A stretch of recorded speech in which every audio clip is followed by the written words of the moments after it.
ladies and gentlemen, this is The Last Raider. We are back with another video, and this one is just awesome in my opinion. It is hilarious beyond compare. I did a good positive video. This is just a straight up funny video today because I saw this from Weaponized Nerd Rage, and I was like, nah, we have to do a video on this because it's just too damn funny.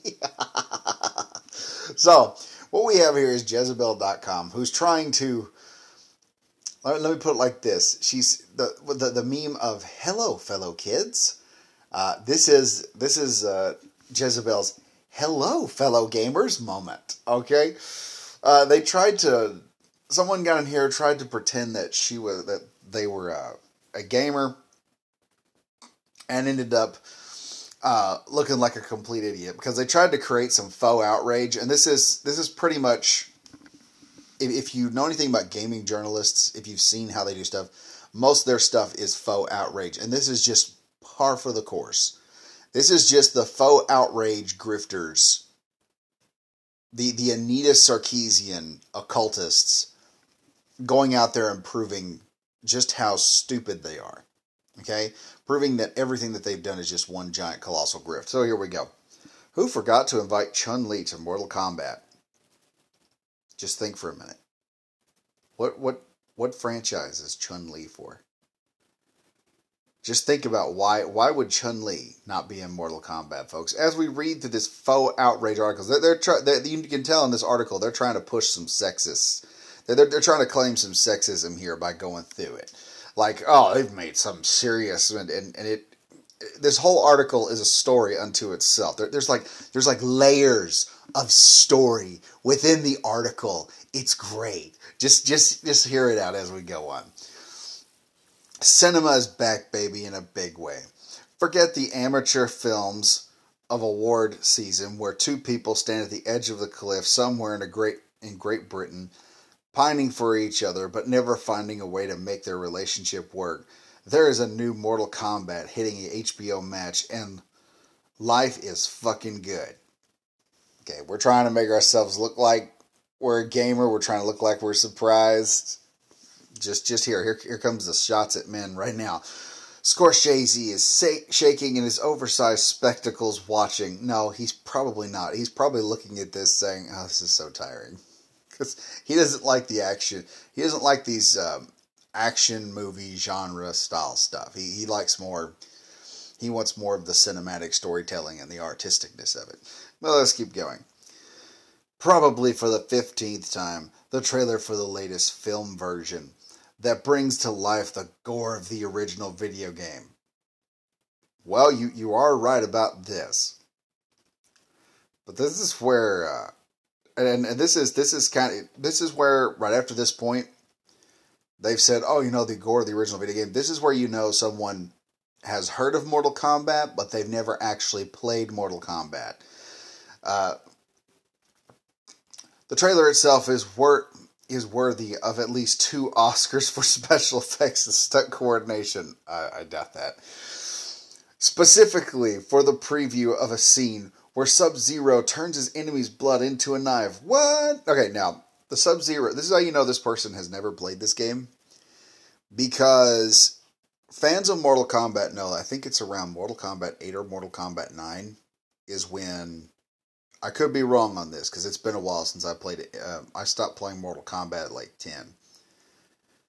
But, it's around that time, somewhere in the 2000s era, early 2000s, that there was a humongous amount of outrage from media outlets over this particular move by Sub-Zero because they said it was horrible gore and would cause all of our little children to just lose their minds and go on to a massive killing spree. Back in the day when, everyone said Grand Theft Auto, first-person shooters, all these violent video games were causing all the school shootings. They were blaming that on school shootings. They're now blaming guns on school shootings. They still haven't figured out that most of the time you can prevent that shit by actually getting off your ass and doing your work, FBI.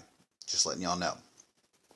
But you can tell here this person saw something cool that is the norm for Mortal Kombat fans.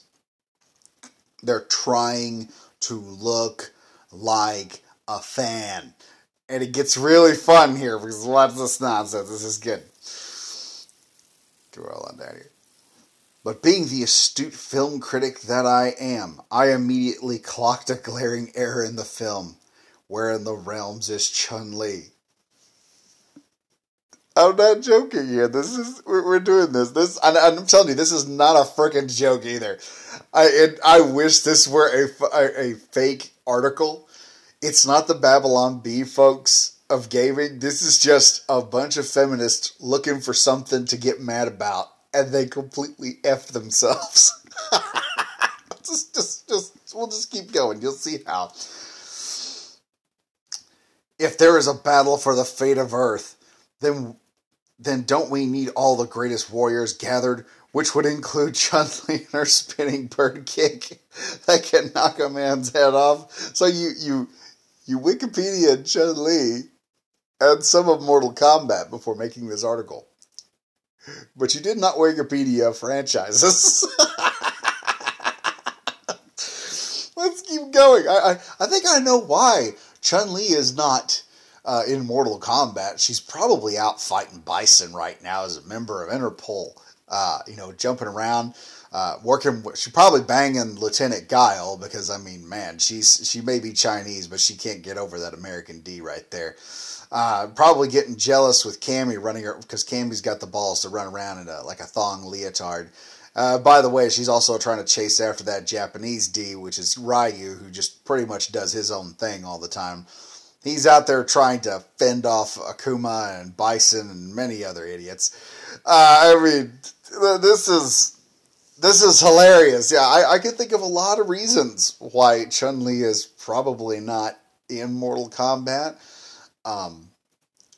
Probably because she's never been in Mortal Kombat. That could be also another reason. It's a minor one, but hey, could be also that she's not. Another minor reason, it's probably not the actual reason, is that she's part of the Street Fighter franchise and not the Mortal Kombat franchise. Yeah, I've let it slip. That's the problem here. We're getting we're so out of touch. We're so uneducated on the subject that we're talking about on Jezabel that we're mixing franchises together. Okay, this is like some kid. What would we say? This is like some kid saying that there was a movie at one point in time that Rambo fought the Terminator, and not because he wants to look cool in the action movies. Well, what about that movie? Where why didn't Rambo get in there and fight the Terminator? Because Rambo's a different universe, my friend. It's not in the Terminator universe. If it was, I'm pretty sure the Terminator would have a lot more trouble with Rambo. Rambo would probably end Skynet in a matter of minutes. But let's keep going on here. Sounds like a pretty big plot hole to me that the ultimate street fight is supposed to be won by a ragtag team helmed by Sonya Blade. No offense to Sonya Stans. Okay, here's another problem here. Mortal Kombat Street Fighter is about. There's several layering plot points, but one of the larger plot points that's in there that kind of drives most of the characters is a group named Shadow Law is looking, at least in the anime versions, a group named Shadow Law is trying to take over the world by creating perfect super soldiers through the world's greatest street fighters. Mortal Kombat is not the same thing. Mortal Kombat, for those who do not know, and this is the oversimplified version of it, Mortal Kombat is pretty much two gods from two different realms, or two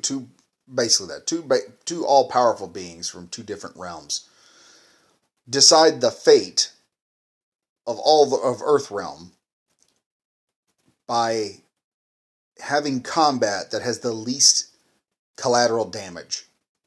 And they do this through... It's pretty much as if two kings got together. They're going to decide the fate of a land. Who's going to rule it. And so they decide, you know what? Instead of risking both our armies, let's just settle this with a chess match. And all the Sonya Blade, Sub-Zero, Scorpion, Jax... They are all basically just the chess pieces that are going to be going up against each other. That's Mortal Kombat. Street Fighter is more local problem, more realistic, Mortal Kombat is more fantasized. Mortal Kombat is not a street fight. Mortal Kombat, the reason why it's bloody and gory is because it is literally an old-fashioned, brutal Genghis Khan style fight to the death. That's what it's supposed to be. Street Fighter is basically, to give you the difference, it's 2000s era Chirac violence versus 80s era dance fighting in Street Fighter. That's basically what you're dealing with here. Two separate genres. Different companies are making them. They're made in different countries, for crying out loud. One is Japan, one is American. Yes, there's nothing really comparable to either one of them other than the fact that they both are fighting games. That's it. Street Fighter actually has more popularity and can stand on its own 2 feet, whereas also Mortal Kombat has to have a whole lot of celebrity infusion in order to make it stay relevant, because they refuse to put any woman on there with a breast size over an A cup. They got the gore down pat, but they completely got rid of all the sexiness that used to attract people to Mortal Kombat, because they're looking for everybody else but their original fan base. So yes, this idiot doesn't know what she's talking about right here. I mean, damn. Anyone who's I've played both genres of the game. And I'm not even that dedicated a fan of either one of them, and I know this shit. Alright? Let's keep going on here, because this gets even better. Absence of Chun-Li aside, the trailer is the dog's bollocks, a term I learned from watching The Bridge, also on HBO Max. If you're into competent shows, nobody cares. And the extremely bloody, action-packed film, which is a super realistic study on the cross-section of Kung Fu and elemental magic, will premiere April 16th. Choose your fighter wisely. Now, some people would say this is gotta be a joke. This can't be real. There cannot be people this stupid and this vain out there to try and fake feminist outrage by trying to say, why isn't Chun-Li, who has nothing to do with the Mortal Kombat franchise at all, why Chun-Li is not in the Mortal Kombat franchise? No one would be this stupid. It must be a joke article. Update as of 4:39 p.m. Jezabel has discovered the answer to our question about Chun-Li's erasure. Erasure. It's not an erasure, okay? She never existed in this universe. And it is that Chun-Li is not part of the Mortal Kombat megaverse. Wow. Yeah. Wow. Really. This is feminism, okay? This is feminism, not the bird meme, not the butterfly meme of Raider sitting there. Is this feminism? And I'm seeing a butterfly. This is real feminism today, okay? We have reached a point, and I'm so proud of our country, because we have reached a point in Western society where women are so equal to men that they have to fake outrage in order for their feminism to be relevant. Okay? Let it die. It's not necessary anymore. We eliminated all that nonsense. There's no reason for this. But they still go to video games and bitch and moan and everything else about it. Because, oh my god, we've got to fight. We've got to have something to talk about. Because our website is dying right now. Because everyone's realized, men and women are kind of on equal standing. If nothing else, when it comes to court battles, women are probably on a higher, have a little bit more favor. But this is where we've come as a society. This is why I get irritated at Anita Sarkeesian and them, because they come in there. This is the same shit Anita does. Okay? The only difference is she's slightly better at it than the people at Jezabel. She actually did some research into what she's talking about, but still, even she fucks up this badly. I think I showed a video one time where Anita was sitting there talking, where they're sitting up there with Hitman, and she's going, they're going in. See, the game glorifies the beating and mistreatment of women in Hitman. And mind you, while the guy is sitting there killing off strippers, his points are getting reduced. Like, his overall total score is like going down the whole time. He's being negatively impacted by a game, which some would say that a negative impact by the game for killing a female NPC would actually kind of insinuate you to not do stuff like that. If you want to beat the game, if you want to get a high score, if you want to be the best, you can't kill a stripper for no fucking reason. Okay? But they don't understand this. And so it's amazing how Jezabel tries to cover themselves by saying Chun-Li's erasure. It wasn't erasure. Chun-Li just did not exist. Okay? You came in, you tried to mix franchise. You thought you knew what you were doing. It's like, oh yeah, oh my God, Chun-Li, she's so awesome. Yeah, why isn't she in Mortal Kombat? She's a fighter. She's in fighting games. Mortal Kombat's a fighting game, and Chun-Li's a fighter. They should be in there. Why isn't Chun-Li there? Well, it's because Chun-Li's in a different franchise, darling. I mean, dear God, at least y'all had the balls to print the update down there. Personally, I'd have just retracted this and said yes. If I was the editor of Jezabel right now, I would have retracted this saying, yeah, hey, Jezabel made a mistake. Somehow this got past me and I am at fault for letting it get past. But I mean, look at this dumb chick that don't know that there are 2 franchises to fighting games. I'd throw her clean under the bus. I'm sorry. But anyway, folks, tell me what you think about this. I hope you guys got a good laugh from it. Tell me what you think about this moron over here not knowing that there are more than one fighting game franchise, And also, be sure to like, comment, and subscribe if you enjoyed the video. Hit the bell for notification. It helps out this channel. And as always, stay safe, stay frosty. See you guys in the next video. Bye now.